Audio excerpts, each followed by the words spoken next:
Oi, eu sou a Carol Santoyan e hoje a gente vai fazer aqui uma coisa que eu sei que todo mundo gosta porque vocês me pedem bastante, que é o quadro Roteiro na Prática. Mas a gente vai fazer um roteiro na prática um pouquinho diferente, porque a gente não vai analisar exatamente uma cena, mas sim as primeiras 5 páginas do roteiro de Pânico de 1996. Eu acho que vocês já sabem, mas se vocês não sabem, tem um vídeo aqui que eu explico isso melhor. O Writers Room 51 e eu, nós somos parceiros em um projeto chamado Desafio das 5 Páginas, que a gente abriu aí para receber as primeiras 5 páginas dos roteiros de vocês, e nós estamos agora na fase de selecionar, e aí nós vamos criar alguns conteúdos bem interessantes em cima deles. E aí, entre a gente começou a pensar o que os nossos filmes favoritos, o que as primeiras 5 páginas dos nossos filmes favoritos, filmes que marcaram a gente de certa forma, podem contar, né? O que a gente pode analisar dessas 5 páginas. Então a gente começou a pensar nessas 5 páginas de filmes que a gente curte bastante, não só eles, mas também alguns outros colaboradores novos no projeto, e a gente começou a escrever um pouco sobre isso, né? E eu pensei, por que não então fazer um vídeo sobre as 5 primeiras páginas de um filme que eu considero como um dos melhores inícios assim da história do cinema. Pode ter gente que vai olhar assim torto, tipo, essa garota tá maluca, mas não é. Eu vou tentar explicar mais ou menos por quê. E eu também escolhi esse roteiro porque o roteiro mesmo e o que foi filmado, ele é muito próximo, então é muito interessante porque o que a gente analisa é de fato o que a gente vê na tela, com mudanças muito pouquinhas. Então eu acho que rende um conteúdo bem bacana. E esse vídeo também é um convite para você aí realizar esse exercício em casa, de pegar um filme que você curta muito e ver o que aquelas primeiras 5 páginas estão contando, né? Por quê, gente? Porque é muito difícil que você entregue para alguém, você conseguiu o contato, poxa, a pessoa realmente sentou, parou para ler seu roteiro. Se você não ganhar a pessoa nas primeiras páginas, você acha que ela vai perder o tempo dela lendo todas as páginas do seu roteiro? Sério, diz pra mim aqui. Vamos ser honestos. Não vão, gente. É parecido com a nossa experiência de ler um livro. Se a gente pega um livro, acha chato, eu não sei vocês, mas pelo menos eu abandono o livro, que eu vou gastar meu tempo com outra coisa que é mais interessante, com outro livro e etc. E além dessas 5 páginas terem que ser atraentes, elas precisam trazer elementos importantes ali pra história, porque pensa, você tá colocando, é o primeiro contato da audiência, então você tem que apresentar personagem, apresentar o universo, colocar ali o tom, o gênero. Então, escrever começos, né? Escrever as primeiras páginas é um trabalho, assim, bem árduo. E aí você pode me perguntar, Carol, então o que eu tenho que fazer para essas primeiras 5 páginas serem incríveis? Qual é a fórmula? Não existe fórmula, gente, porque assim, se você tiver uma boa consciência do que você está narrando, você vai tomar escolhas melhores. E só você realmente pode definir, ou alguém que esteja acompanhando o desenvolvimento do seu projeto pode definir qual é a melhor forma de apresentar, né, essa história. E o que eu posso fazer aqui é trazer exemplos para vocês e recomendar que vocês vejam exemplos. Antes da gente começar, só uma observação. Eu traduzi aqui, fiz uma tradução livre do roteiro.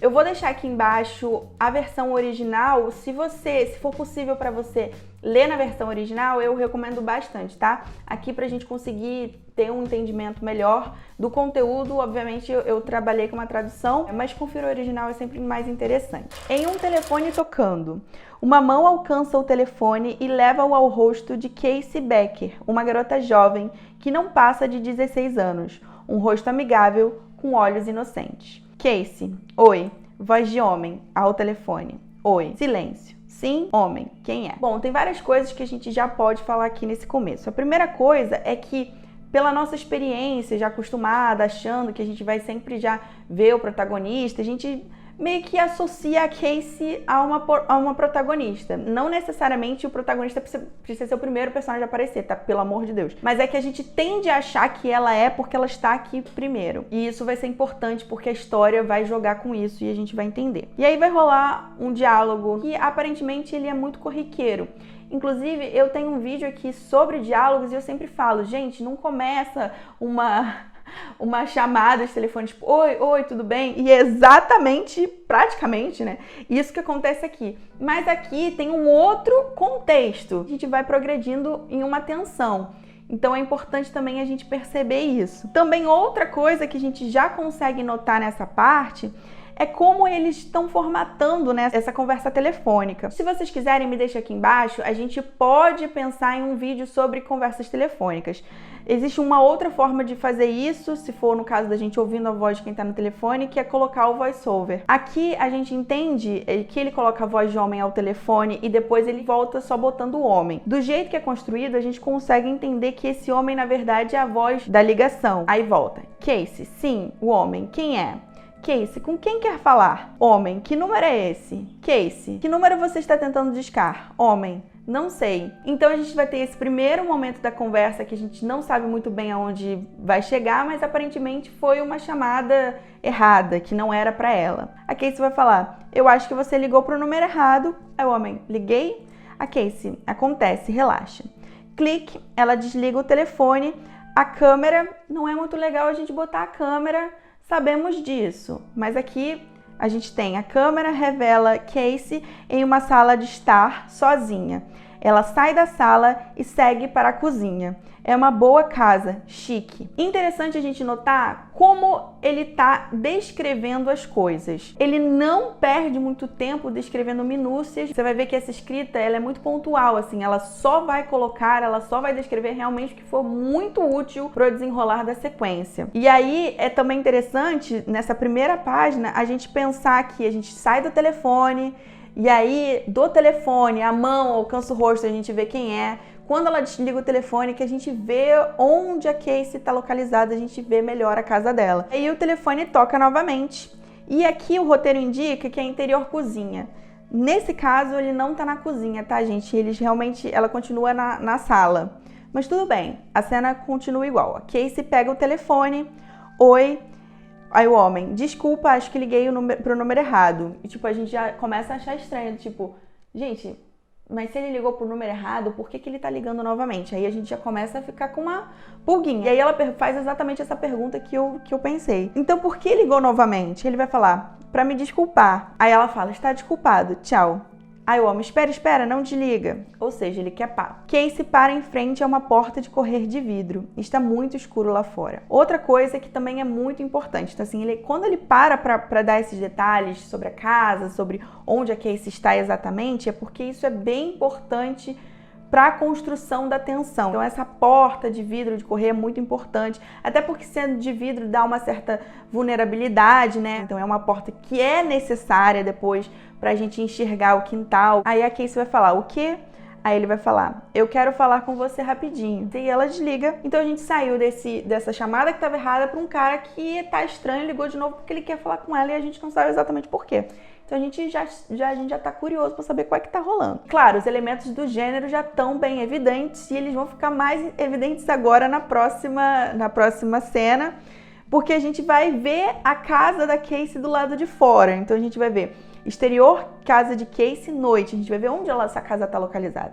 Uma grande casa de campo com um gramado enorme e cheio de grandes carvalhos. A casa fica no meio do nada, sem vizinhos à vista. Ou seja, prato cheio para filme de terror. E aí, uma coisa também muito legal da gente comentar aqui, porque eu costumo dizer que é importante você se perguntar por que aquela cena está no seu roteiro. E aqui você pode falar, poxa, mas é só uma ambientação, você só está mostrando... Não, gente. Essa cena é importantíssima pra gente localizar, sim, mas localizar que ela está no meio do nada. Então vai ser difícil ela pedir ajuda, vai ser difícil ali, ela não tem pra quem correr. Então a cena está contando isso, que ela está sozinha. O telefone toca novamente. E aí tem só uma questão que às vezes no roteiro o telefone toca em uma hora e na verdade ele toca um pouquinho depois. A interior cozinha, agora é realmente interior cozinha, a pipoca chia em uma panela no fogão.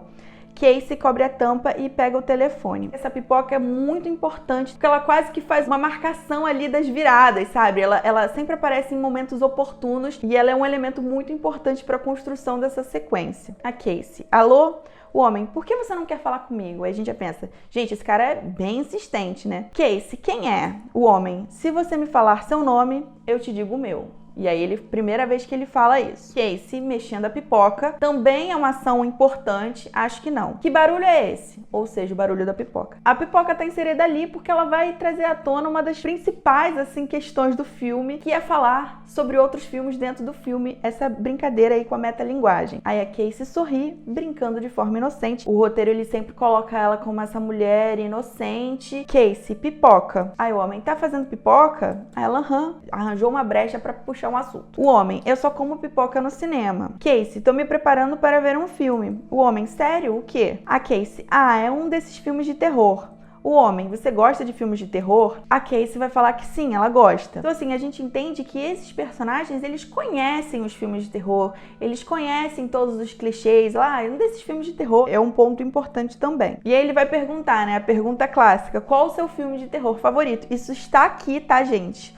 Isso está aqui logo nas primeiras páginas do roteiro. Ele vai falar, ele está flertando com ela. Casey se afasta do fogão e senta no balcão da cozinha, bem em frente à porta de vidro. Ele conseguiu uma brecha do assunto dela, então ela tá dando ali um assunto pra ele, até ele começar a, flertar com ela. Casey, eu não sei. Aí o homem vai falar, você deve ter um favorito. Casey pensa por um segundo.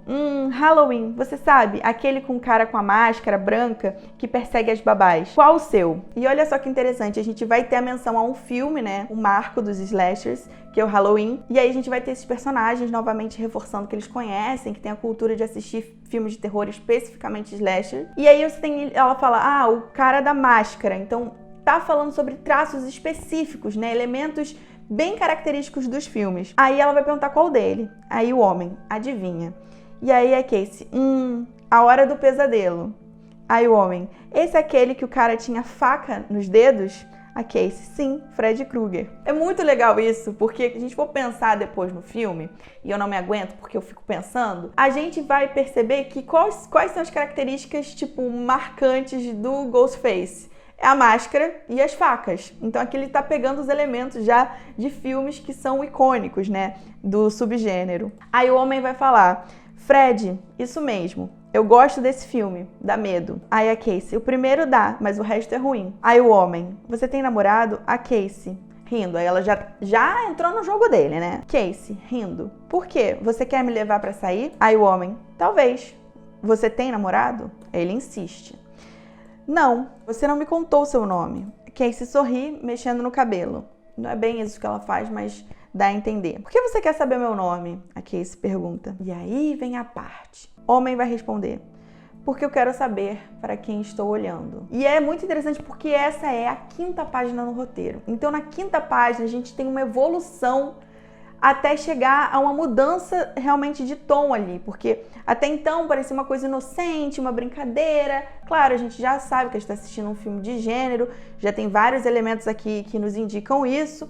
E aí ele faz aquele negócio que a gente sente um frio na espinha. Então percebam que o roteiro se demora ali em uma cena que aparentemente é banal. Aí uma outra cena da sequência, a gente já vai ter um outro tipo de conversa. A gente vai ter etapas dessa conversa que nos levam até aqui. Então, se a gente for analisar todos os pontos que nos levam até aqui, é muito interessante, porque não é exatamente o assassino chegando numa ação. Cenas, assim, com uma ação direta logo no começo são bem interessantes para já engajar o público, a audiência.